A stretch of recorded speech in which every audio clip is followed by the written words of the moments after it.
बिस्मिल्लाहिर्रहमानिर्रहीम। Dear students, अस्सलाम वालेकुम। आज हमारा इंग्लिश का टॉपिक है डायरेक्ट इनडायरेक्ट नरेशन। आज मैं आपको सिखाऊंगा कि डायरेक्ट को इनडायरेक्ट में कैसे कन्वर्ट किया जाता है। लेकिन इसको सीखने से पहले आप लोगों को ये जानना ज़रूरी है कि डायरेक्ट और इनडायरेक्ट सेंटेंसेस कौन से होते हैं। बेसिकली ये रिपोर्टिंग स्पीच के दो टाइप्स हैं, एक डायरेक्ट सेंटेंस है, एक इनडायरेक्ट सेंटेंस है। जब हमने किसी बात को रिपोर्ट करना होता है, अब रिपोर्ट करने से मुराद क्या है? किसी एक बंदे की बात को कहीं आगे कहीं दूसरी जगह बयान करना, दिस इज़ कॉल्ड रिपोर्टिंग। जैसे मीडिया पे देख रहे होते हैं, वो रिपोर्ट कर रहे होते हैं कि फ़लाँ जगह पे ऐसे हुआ या फ़लाँ मिनिस्टर ने, प्राइम मिनिस्टर साहब ने ये फरमाया, किसी और मिनिस्टर ने ये फरमाया। तो वो किसी की बात को आगे रिपोर्ट कर रहे होते हैं, तो उसको हम कहते हैं कि ये रिपोर्टिंग स्पीच है। मींस कि इसमें हम क्या कर रहे हैं, हम किसी की बात को आगे रिपोर्ट कर रहे हैं। जब हमने किसी की बात को आगे रिपोर्ट करना होता है तो हम उसको दो तरह से करते हैं। एक को हम कहते हैं डायरेक्ट नरेशन, डायरेक्ट स्पीच, दूसरी को हम कहते हैं इनडायरेक्ट नरेशन या इनडायरेक्ट स्पीच। डायरेक्ट स्पीच में या डायरेक्ट नरेशन में हम क्या करते हैं?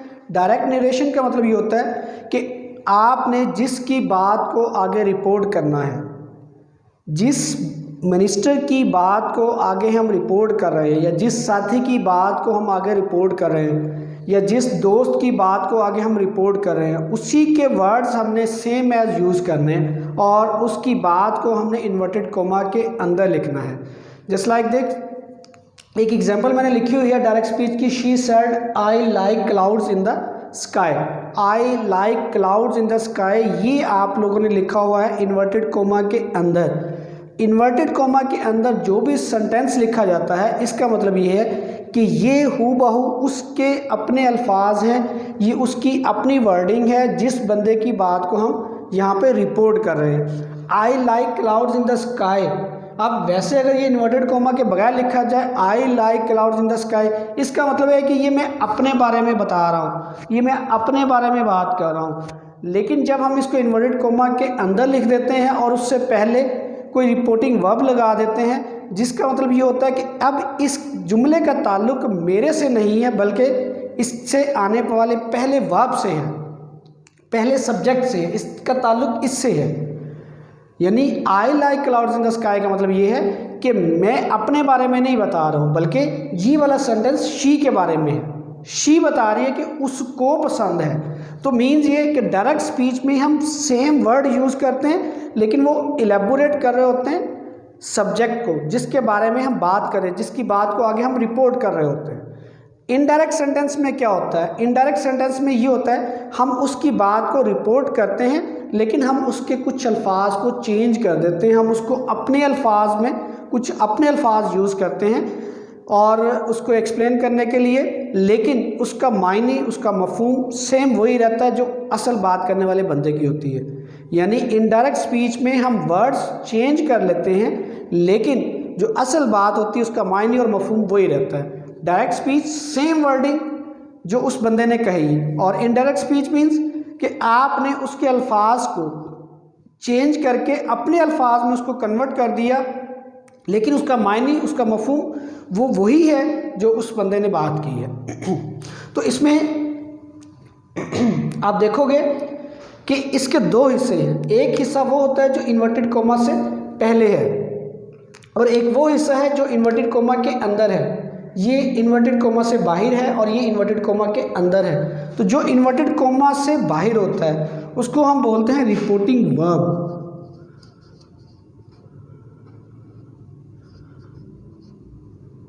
रिपोर्टिंग,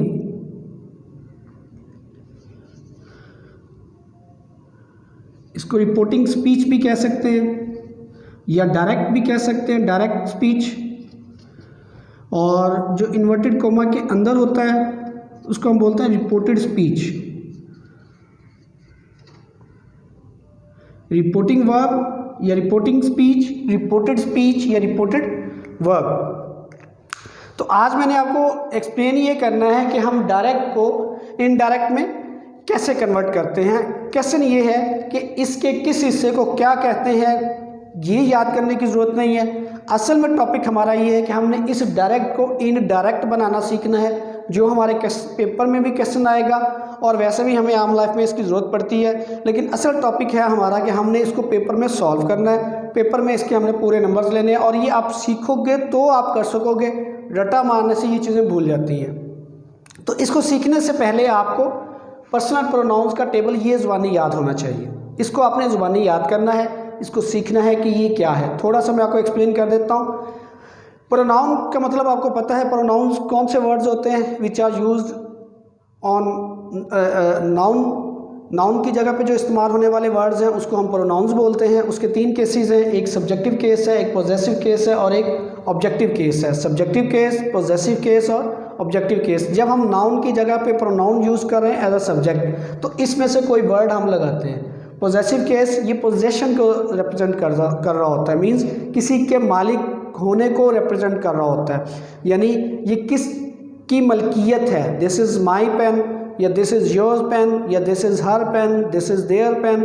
मतलब ये वो प्रोनाउंस हैं जिसमें हम किसी बंदे की बात, किसी चीज़ की मलकियत को जाहिर कर रहे होते हैं। और नंबर 3 है ऑब्जेक्टिव केस। ऑब्जेक्टिव केस जब subject as a object use हो रहा हो। और मज़ीद आगे इसकी 3 कैटेगरीज हैं। आपको पता है कि बात करने के लिए अमूमन नहीं बल्कि ज़रूरी है कि कम से कम 2 लोग तो हों, एक जो बात कर रहा है और दूसरा जो बात सुन रहा है। और अगर ऐसा ना हो और एक बंदा अकेला ही बात कर रहा हो तो फिर दुनिया वाले उसको क्या कहते हैं, दुनिया वाले उसको पागल कहते होते हैं कि अकेला ही दीवारों से बातें कर रहा है। तो बात करने के लिए 2 बंदों का आना ज़रूरी है, एक बात करने वाला और दूसरा बात सुनने वाला। तो जो बात कर रहा होता है उसको हम बोलते हैं फर्स्ट पर्सन, और जो बात सुनने वाला होता है उसको हम कह रहे होते हैं, उसको हम कहते हैं कि वो सेकंड पर्सन है। First person who is talking and second person who is listening. जैसे मैं अब बोल रहा हूँ तो मैं फर्स्ट पर्सन हूँ, आप सुन रहे हो, आप सेकंड पर्सन। लेकिन जब आप बोलोगे तो आप फर्स्ट पर्सन बन जाओगे और मैं सुनूंगा तो मैं सेकंड पर्सन बन जाऊंगा। तो फर्स्ट पर्सन बात करने वाला, सेकंड पर्सन बात सुनने वाला, और थर्ड पर्सन कौन सा होता है। बाज़ औक़ात हम किसी ऐसे बंदे की बात कर रहे होते हैं जो इस वक्त महफिल में मौजूद नहीं होता, यानी वो गायब होता है यहाँ पे। यूँ समझ लो हम किसी की चुगली कर रहे होते हैं। ऐसा शख्स जो यहाँ पे मौजूद नहीं है और हम उसके बारे में बात करें, उसकी अच्छाई कर रहे हैं या उसकी हम बुराई कर रहे हैं या उसकी किसी बात को बयान कर रहे हैं, वो मौजूद नहीं है, तो उसको हम कहते हैं फिर थर्ड पर्सन। और टेबल है आई, माई, मी, और इसकी प्लूरल जो होती है वो है वी, आवर, अस। यू है सेकंड पर्सन में, तो यू का जो है यू, पॉजेसिव केस योर और ऑब्जेक्टिव केस यू, इसकी जमा भी यही है, प्लूरल इसका सेम एज यू ही यूज़ करते हैं। उसके बाद he, his, him, she, her और हर। देन इसकी जमा है दे, देयर और देम। इसमें आपने एक चीज़ नोट की होगी कि भाई फर्स्ट पर्सन और सेकंड पर्सन, इसमें कैटेगराइजेशन नहीं है कि मेल के लिए हमने क्या यूज़ करना है और फीमेल के लिए क्या यूज़ करना है, दोनों के लिए सेम वर्डिंग है। यानी आई लड़की भी यूज़ करती है, लड़का भी यूज़ करता है, वी लड़कियां भी यूज़ करती हैं और लड़के भी यूज़ करते हैं। ऐसे हम यू बोलते हैं लड़के के लिए भी और लड़की के लिए भी। लेकिन जब थर्ड पर्सन की बात आती है जो यहाँ पे मौजूद नहीं है, उसके लिए फिर हमने दोनों के लिए अलग अलग वर्ड रख लिए हैं। यानी लड़के के लिए हम ही बोलेंगे और लड़की के लिए उसके लिए शी वर्ड कह दिए कि उसके लिए शी है। इसकी वजह क्या है? इसकी रीज़न बड़ी सिंपल सी है। भाई मैं आपके सामने खड़ा, मैं आपसे बात कर रहा हूँ, तो इसका मतलब है कि मुझे बताने की ज़रूरत नहीं है कि मैं लड़का हूँ या लड़की हूँ। क्यों? क्योंकि मैं आपके सामने इस वक्त खड़ा हूँ और आपको नज़र आ रहा हूँ। इसी तरह आप मेरे सामने मौजूद हैं, आपको नहीं बताने की ज़रूरत कि आप लड़के हो या लड़कियाँ हो। आप मुझे नज़र आ रहे हो तो मुझे पता है कि आप लड़कियाँ हो या लड़के हो। लेकिन वो बंदा, वो शख्स जिसके बारे में हम बात कर रहे हैं और वो यहाँ मौजूद नहीं है, उसका हमें बताना पड़ेगा कि वो लड़का है या वो लड़की है। इसलिए हम उसके लिए ही या शी का वर्ड यूज़ करेंगे। उसकी वजह एक और भी है कि बहुत सारे कॉमन नेम्स हैं जो लड़कियों के लिए भी रखे जाते हैं और लड़कों के लिए भी रखे जाते हैं। तो जब हम किसी बंदे के बारे में बात कर रहे होते हैं तो हमें जो इस वक्त मौजूद नहीं है, जो महफिल में मौजूद नहीं है, उसको हम ही या शी से रिप्रेजेंट इसलिए करते हैं ताकि आपको, सुनने वाले को समझ आ जाए कि वो मेल है या वो फीमेल है। Now come to our topic. ये था इन चीज़ों की बुनियाद। तो ये जो हम करने लगे हैं डायरेक्ट इनडायरेक्ट, बेसिकली इसको हमने 5 टाइप्स में तकसीम किया हुआ है। असर्टिव सेंटेंसेस हैं, ऑप्टेटिव सेंटेंसेस हैं, एक्सक्लेमेटरी सेंटेंसेस हैं, इंट्रोगेटिव सेंटेंसेस हैं। तो वन बाय वन मैं इंशाल्लाह आपको ये बताता जाऊंगा कि हमने इसको कैसे करना है। आज जो हम करने जा रहे हैं assertive sentences. Assertive sentences, assertive sentences simple sentences होते हैं और ये तमाम डायरेक्ट इनडायरेक्ट की, यानी जितने भी आगे सेंटेंसेस टाइप्स आएंगी ये उसकी बेस फ्राहम करेंगे। बुनियादी बातें सारी की सारी आप इसमें सीखोगे। नेक्स्ट सेंटेंसेस में थोड़ी थोड़ी चेंजिंग करके वो आपके इनडायरेक्ट बनते जाएंगे।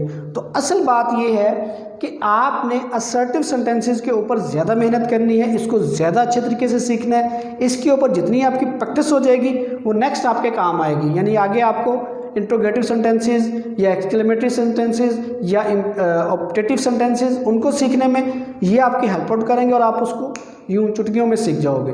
तो इसके ऊपर आपने थोड़ी सी एफर्ट करनी है और ये मैं आपको जो सिखाने जा रहा हूँ इंशाल्लाह ये आपको एक डिफरेंट वे में करवाऊँगा। मीन्स कि आपको मैंने टेंसेस में नहीं लेके जाना। मीन्स कि मैं आपको बताऊं कि ये प्रेजेंट इंडेफिनिट टेंस यूज़ हुआ है तो प्रेजेंट इंडेफिनिट टेंस यूज़ होगा तो हम उसको पास्ट में कन्वर्ट करेंगे। अगर पास्ट आ जाएगा तो फिर हम उसको परफेक्ट में करेंगे, परफेक्ट आ जाएगा तो फिर हम उसको क्या करेंगे। इस तरह से मैंने आपको नहीं करवाना, मैं आपको एक डायरेक्ट वे बताऊंगा इंशाल्लाह, आप उसको बड़ी आसानी से पिक कर लोगे। कुछ बुनियादी बातें हैं वो आपने सीखनी है। सबसे पहली बात कि जब आपने डायरेक्ट इनडायरेक्ट को कन्वर्ट करना है, डायरेक्ट से इनडायरेक्ट में कन्वर्ट करना है, तो जो उसकी रिकग्नाइजेशन है डायरेक्ट सेंटेंस की वो क्या है, वो है इन्वर्टेड कोमा। अगर इन्वर्टेड कोमा लगा हुआ है तो इसका मतलब है कि वो डायरेक्ट स्पीच में लिखा हुआ है। अगर इन्वर्टेड कोमा के अंदर लिखा हुआ है तो हम उसको बोलते हैं कि ये डायरेक्ट स्पीच। जब हम इन्वर्टेड कोमा हटा देंगे तो फिर वो इनडायरेक्ट बन जाएगा। तो इसका मतलब ये है कि सबसे पहला काम जो डायरेक्ट को इनडायरेक्ट में कन्वर्ट करने के लिए किया जाता है वो कोमा को हटाया जाता है। इन्वर्टेड कोमा को हटा के उसकी जगह पे ज़्यादातर जो असर्टिव सेंटेंसेस हैं उनमें सब में दैट लगता है। बाकी जैसे आगे टाइप्स आती जाएंगी मैं आपको वो बताता जाऊंगा कि क्या लगाना है इसमें। इन सेंटेंसेस में इनको करने के लिए पहला रूल कि आपने इन्वर्टेड कोमा को हटा के दैट लगाना है। सो सिंपल, कोई मुश्किल काम नहीं है। आप जैसे भी हो बड़ी आसानी से ये बात आपको मतलब समझ आ जाएगी कि इन्वर्टेड कोमा इसको हटाना है मैंने। अगर मैं नहीं हटाऊंगा तो ये इनडायरेक्ट ही रहेगा। देखो जब आप कोई चीज़ सीखते हो तो पहली दफ़ा में आपको 100% वो समझ में नहीं आती। बहुत ज़्यादा कोई इंटेलिजेंट हो, बल्कि बहुत रेयर केसेस होते हैं कि जब आप कोई चीज़ सीख रहे होते हो और आपको पहली दफ़ा ही वो सारी की सारी समझ आ जाए। It's not possible. होता ये है कि आप सीखते हो, आपको एक चीज़ समझ में आती है, हाँ ये बात मुझे समझ में आ गई। जैसे मैंने अभी प्रोनाउन का टेबल आपको एक्सप्लेन किया तो कुछ बच्चों को ये 100% समझ में आ गया, कुछ को थोड़ा समझ में आया, कुछ को कम समझ में आया। इसी तरह डायरेक्ट इनडायरेक्ट करवाऊंगा, इसके 2-3 रूल्स करवाऊंगा और उन रूल्स में इंशाल्लाह ये सारे असर्टिव सेंटेंसेस ये आपके क्लियर हो जाएंगे। तो ज़रूरी नहीं है कि अगर मैं 3 रूल करवा रहा हूँ तो आपको 3 के 3 रूल यहाँ से आप सीख के उठो। कोशिश करोगे तो इंशाल्लाह मैक्सिमम इसमें से सीख जाओगे। लेकिन आपने करना कैसे, आपने इसको करना स्टेप्स में।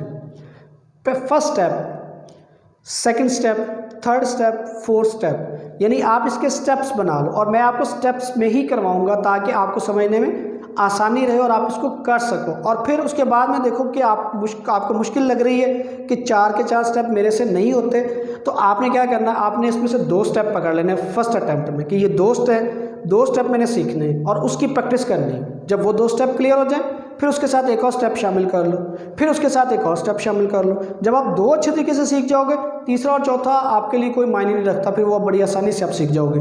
तो इसके लिए पहला स्टेप लेना मुश्किल होता है, नेक्स्ट स्टेप वो आसान होते जाते हैं। तो असल चीज़ है कि आपने फोकस करना है, कंसंट्रेशन करनी है कि मैंने यहाँ से इसको सीखना है और मैक्सिमम सीखने की कोशिश करनी है। कॉपी पेंसिल आप ज़रूर रखा करें ताकि कुछ इंपॉर्टेंट चीज़ आपको लगे, कोई इंपॉर्टेंट बात लगे, उसके आप फौरी तौर पर नोट्स बना लिया करो। जी, she said I like clouds in the sky. अब ये इन्वर्टेड कोमा के अंदर लिखा हुआ है, इसका मतलब है कि ये डायरेक्ट स्पीच है और आई का ताल्लुक आई मैं अपने बारे में बात नहीं कर रहा हूँ, बल्कि ये जो आई है ये रिप्रेजेंट कर रहा है किसको, इस शी को रिप्रेजेंट कर रहा है। ठीक है, तो हम देखेंगे कि पहला स्टेप मैंने आपको भी बताया वो क्या है, वो ये है कि आपने इन्वर्टेड कॉमा को हटाना है और उसकी जगह पे दैट लगा देना है। उसके बाद आपने इस इन्वर्टेड कॉमा के अंदर आने वाले प्रोनाउंस को देखना है कि वो कौन कौन से हैं। जैसे यहाँ पे एक आई है सिंपल, इसके अलावा आपको यहाँ पे प्रोनाउन कोई नहीं नज़र आएगा। तो आपने ये देखना है कि ये जो आई है ये किस कैटेगरी में आता है, फर्स्ट पर्सन है, सेकंड पर्सन है या थर्ड पर्सन है। और मैं आपको इसके बारे में तजवीज़ करूंगा कि जब आप डायरेक्ट इनडायरेक्ट बनाओ करो ये टेबल साथ बना लिया करो और इसको आप फिंगर टिप्स पे याद कर लो। I, my, me, we, our, us, he, she, sorry, you, your, you, he, his, him, she, her, और दे, देयर, देम। जब आप फिंगर टिप्स पे याद करोगे तो ये आपको बड़ी आसानी से याद हो जाएगा। तो ये आपने ज़बानी याद करना है। अब आपने ये देखना कि ये आई जो आया है ये फर्स्ट पर्सन है, तो फर्स्ट पर्सन का रूल क्या है। जब डायरेक्ट स्पीच में फर्स्ट पर्सन आ जाए तो उसको हमने इनडायरेक्ट में कन्वर्ट करने के लिए क्या करना है, बहुत आसान सी बात है। इसमें से कोई भी प्रोनाउन आ जाए, ये जो टेबल आपके सामने बना हुआ है यानी ये वाला, ये जो फर्स्ट पर्सन है, इसमें से कोई भी प्रोनाउन आपके सामने आ जाए तो आप उसके साथ क्या करोगे। वेरी सिंपल, आपने करना क्या है, आपने कुछ नहीं करना। अगर ये एज अ सब्जेक्ट यूज़ हुआ है तो आपने उठा के इसकी जगह पे ये वाला पहले वाला जो सब्जेक्ट है वो लिख देना है। यानी जब फर्स्ट पर्सन आएगा एज अ सब्जेक्ट तो आपने इस फर्स्ट पर्सन की जगह पे आपने ये वाला पहले वाला सब्जेक्ट एज इट इज़ लिख देना है। क्या लिखेंगे फिर, शी। उसके बाद इसकी ग्रामर चेंज करनी है आपने। अच्छा, पहली बात होगी कि कोमा को हटा के दैट लगा दिया। दैट लगाने के बाद आपने प्रोनाउंस को चेंज करना है, दो बातें। और तीसरी बात है इसका टेंस चेंज करना है आपने। ये थोड़ी सी मुश्किल है और कितनी मुश्किल है ये मैं अब समझाऊंगा, आपको पता चल जाएगा कि ये मुश्किल है या आसान बात है। यानी ये सबसे मुश्किल चीज़ है इनकी डायरेक्ट से इनडायरेक्ट में जाने की। तो इसको करना कैसे है आपको अगर टेंसेस नहीं भी आते, आपको टेंसेस सीखने की ज़रूरत नहीं है कि मुझे टेंस आएंगे तो मैं डायरेक्ट इनडायरेक्ट करूँगा, अदरवाइज़ मुझे ये नहीं करने। तो ऐसा नहीं है, आप इसको आसानी से कर सकते हो। आपने करना क्या है, सिर्फ ये याद रखना कि मैंने जो भी फॉर्म ऑफ वर्ब आएगी मैंने उसे नेक्स्ट पे चले जाना। यानी अगर फर्स्ट फॉर्म ऑफ वर्ब आ रही है तो मैंने क्या करना है, सेकंड पे चले जाना। अगर सेकंड आई होगी तो मैंने क्या करना है, थर्ड पे चले जाना। यानी जो हेल्पिंग वर्ब आएगा मैंने उससे अगली फॉर्म में चले जाना, जो वर्ब आएगा मैंने उससे अगली फॉर्म में चले जाना। आपका टेंस वाला मसला हल हो जाएगा। तो ये क्या बनेगा, she liked clouds in the sky. She said that she liked clouds in the sky. She said that she liked clouds in the sky. दो चेंजिंग की हमने सिर्फ इसमें। कौन सी, हमने आई को she बना दिया और like को हमने like बना दिया। इसकी रीज़न भी मैं आपको बता देता हूँ कि पहले बात करते हुए मैंने आपको एक बात की थी कि डायरेक्ट सेंटेंस में ये वर्ड इस she के हैं, ये मेरे नहीं हैं।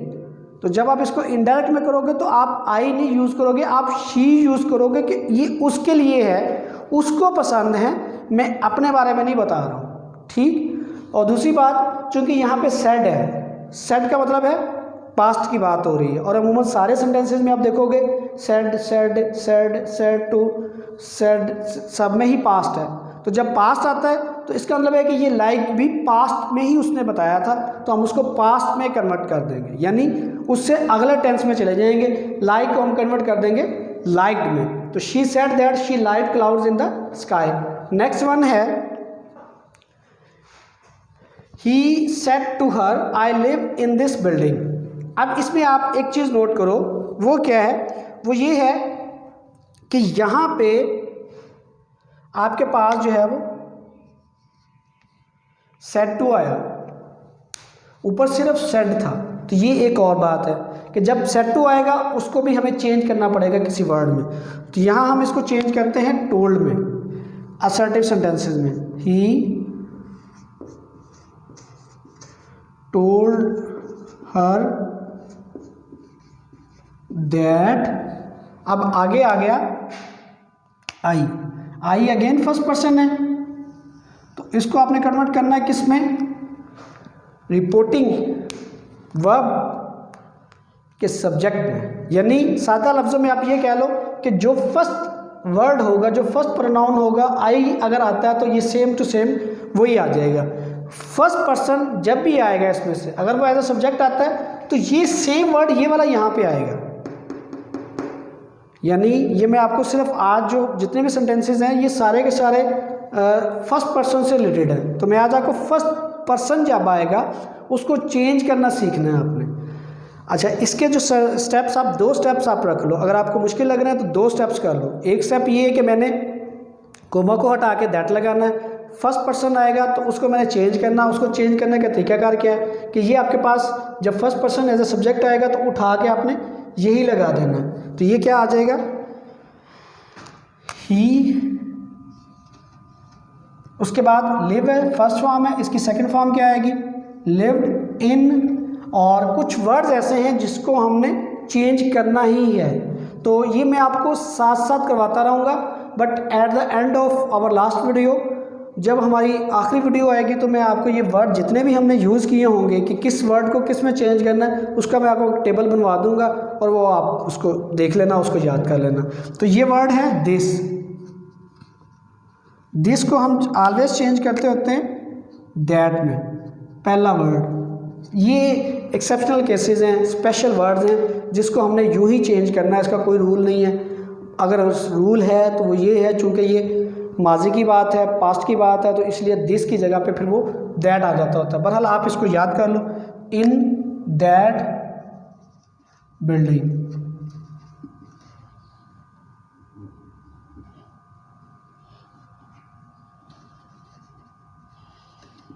इन that building, he told her that he lived in that building. अब इस पे और ऊपर वाले सेंटेंस पे अगर आप गौर करोगे तो आपको ये वाज़ह हो जाएगा कि हमने चेंज क्या किया।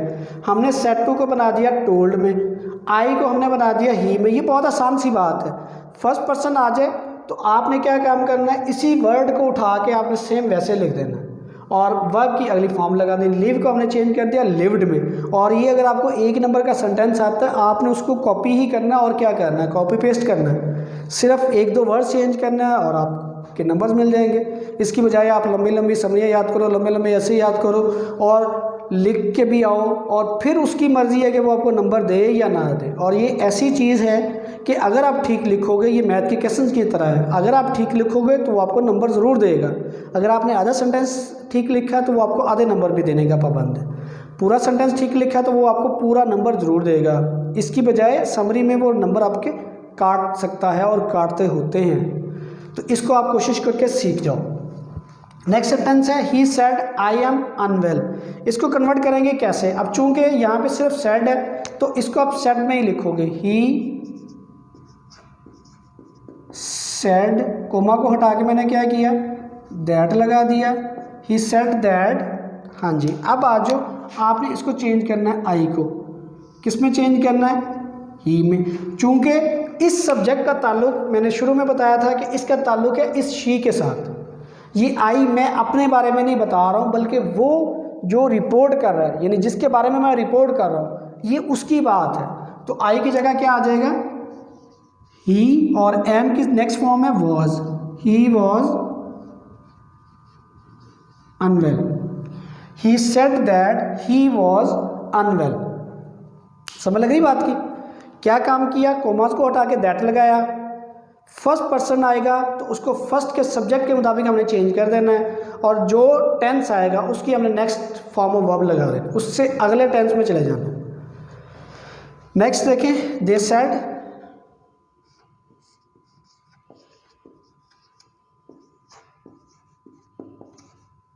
दैट, उसके बाद है आवर। अब आवर देखो आप कि ये क्या है, आवर देखोगे आप, ये भी फर्स्ट पर्सन में आ रहा है, ये रहा, ये भी क्या है, ये भी फर्स्ट पर्सन है, तो इस फर्स्ट पर्सन को भी हमने चेंज करना है दे में, यानी ये फर्स्ट पर्सन भी एक्चुअल क्या बनेगा, दे बनेगा। लेकिन यहाँ पे चूंकि ये जो आवर है ये आप देखोगे ये पॉजेसिव केस में आ रहा है, तो हमने देखना है कि दे का पॉजेसिव केस क्या है, वो है देयर। तो इसका मतलब है आवर की जगह हम दे नहीं लगा सकते, बल्कि आवर की जगह हम क्या लगाएंगे, उसकी जगह पे हम देयर लगाएंगे। तो हम इसको लिखेंगे दैट देयर टीचर, और इसकी जगह पे क्या आ जाएगा, नेक्स्ट फॉर्म इसकी was on leave, their teacher was on leave। Next sentence है Arif and Ayesha said to their mother we like mangoes। हाँ जी, इसको लिखें Arif and Ayesha said to आ गया, इसको हमें कन्वर्ट करना पड़ेगा किस में, टोल्ड में। टोल्ड देयर मदर दैट, कुमा को हटा के क्या आ गया, दैट। अब उसके बाद में ये आ गया फर्स्ट पर्सन। अब वी आ गया, वी का ताल्लुक किससे है, इसका ताल्लुक है आयशा और आरिफ दोनों से, यानी दैट आरिफ एंड आयशा दोनों नाम लिखे जा सकते हैं। लेकिन हम क्या करते होते हैं, प्रोनाउन का मकसद ही ये है कि नाम एक दफ़ा आ गए, उसके बाद में हमने उसकी जगह पे प्रोनाउन यूज़ करना होता है। तो जब यहाँ पे कोई नाम आएगा तो आपने क्या करना है, आपने देखना है कि वो ही है या शी है, वो ही या शी लगा देना है। अगर वो जैसे यहाँ पे एक से ज़्यादा नाम है तो फिर हम क्या करेंगे, हम उसकी जमा लगा देंगे, वो क्या है, दे। बेसिकली वी की जगह क्या आना चाहिए था, वी की जगह आना चाहिए था आरिफ एंड आयशा, क्योंकि ये वी इनके लिए यूज़ हो रहा है, आरिफ और आयशा के बारे में हम बात कर रहे हैं। तो आरिफ और आयशा नहीं आएगा, बल्कि उसकी जगह पे हम प्रोनाउन यूज़ कर लेंगे, क्योंकि प्रोनाउंस का मकसद ही ये है कि नाउन बार बार आपको रिपीट ना करने पड़े, बार बार इस्तेमाल ना करने पड़े, उसकी जगह पे हम उसको एलेबोरेट करने के लिए हम प्रोनाउन यूज़ करते हैं। तो ये आ जाएगा दे, और लाइक की जगह इसकी नेक्स्ट फॉर्म क्या है, लाइक्ड मैंगोज, दे लाइक्ड मैंगोज। नेक्स्ट है शी सेड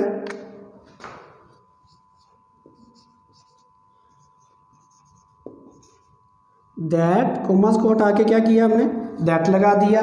उसके बाद में ये अगेन फर्स्ट पर्सन आ गया आई, तो इस आई के साथ क्या करना मैंने, इसका सब्जेक्ट लगा देना, वो क्या है, वो है शी। तो शी सेम एज ऐसे ही आ जाएगा शी, और उसके बाद आ गया एम। एम को मैंने क्या करना है, इससे अगली फॉर्म में लेके जाना है। तो एम की अगली फॉर्म क्या होती है, वॉज, शी वॉज हेल्पिंग। उसके बाद क्या है, उसके बाद है माई, ये क्या है, ये भी फर्स्ट पर्सन है। तो इस माई को भी आपको चेंज करना है। मैंने आपको बताया था कि आपने इसके अंदर आने वाले जो प्रोनाउंस हैं और वो फर्स्ट पर्सन है, उन सब को आपने चेंज करना है अकॉर्डिंग टू द सेंटेंस। अब ये माई आया, तो माई को बनाना आपने क्या, माई को बनाना आपने शी, लेकिन शी नहीं बनेगा क्योंकि ये पॉजेसिव केस है। तो शी का पॉजेसिव केस क्या है, वो हर है। तो इसका मतलब है कि माई की जगह पे क्या आएगा, हर आएगा। She was helping her mother in the kitchen, she was helping her mother in the kitchen. और लास्ट वन है ही सेड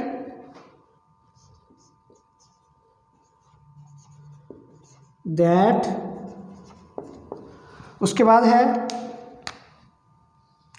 आई, तो आई को आपने कन्वर्ट करना है किसमें, ही में। तो ये सेम ही आ जाएगा, ही वॉज, एम की जगह इससे अगली form was watering the plants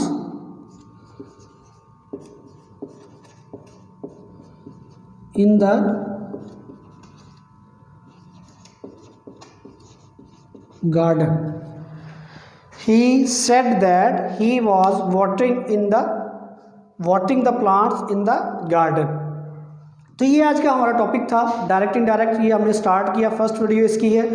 तो इसमें आप लोगों ने कितनी बातें सीखी? नंबर 1, इन्वर्टेड कोमा को हटा के हमने क्या करना है, दैट लगाना है। नंबर 2, फर्स्ट पर्सन आएगा तो फर्स्ट पर्सन के साथ हमने क्या करना है, उसको कैसे चेंज करना है। तो फर्स्ट पर्सन को हमने फर्स्ट के सब्जेक्ट के मुताबिक चेंज कर देना, यानी जो फर्स्ट का सब्जेक्ट आ रहा होगा वो सेम सब्जेक्ट वैसे ही हम लिख देंगे। अगर वो नेम है तो उसकी जगह ही आ जाएगा, शी आ जाएगा, या उसकी जगह पे अगर वो एक से ज़्यादा नाम है तो दे आ जाएगा। और तीसरी बात हमने क्या सीखी कि जो फॉर्म ऑफ वर्ब है उसको हमने कैसे चेंज करना, टेंसेज है उसको कैसे चेंज करना। सिंपल उसका तरीकाकार है कि आपने उससे अगली फॉर्म में चले जाना। Like first form, second form आ जाएगी लाइक। इज, एम, आर, उसकी नेक्स्ट फॉर्म होती है वॉज या वर, आपने उसमें चले जाना है, यानी उससे अगले टेंस में चले जाना है, या यूँ कह लो आप कि उससे पिछले टेंस, पिछले ज़माने में चले जाना है। यानी फॉर्म नेक्स्ट होगी, सेकंड फॉर्म या थर्ड फॉर्म, और ज़माना पिछला चला जाएगा। तो इस तरह से ये हमने किए हैं, कुछ एग्जांपल्स असर्टिव सेंटेंसेस की हैं। इंशाअल्लाह अज़ीज़ नेक्स्ट वीडियो में मैं आपको इसका जो सेकंड पर्सन है उसको चेंज करने का तरीका बताऊंगा, और उसमें भी हम एग्जांपल्स जो हैं वो असर्टिव सेंटेंसेस की ही लेंगे। तो अगर आपको वीडियो पसंद आए तो लाइक भी करना है आपने इसको ज़रूर, सब्सक्राइब भी ज़रूर करना है, शेयर भी ज़रूर करना है, और बेल आइकॉन के बटन को ज़रूर दबाएं ताकि आपको नई आने वाली वीडियोस के बारे में नोटिफिकेशन मिलता रहे, आपको नोटिफाई होता रहे। वस्सलाम, अल्लाह।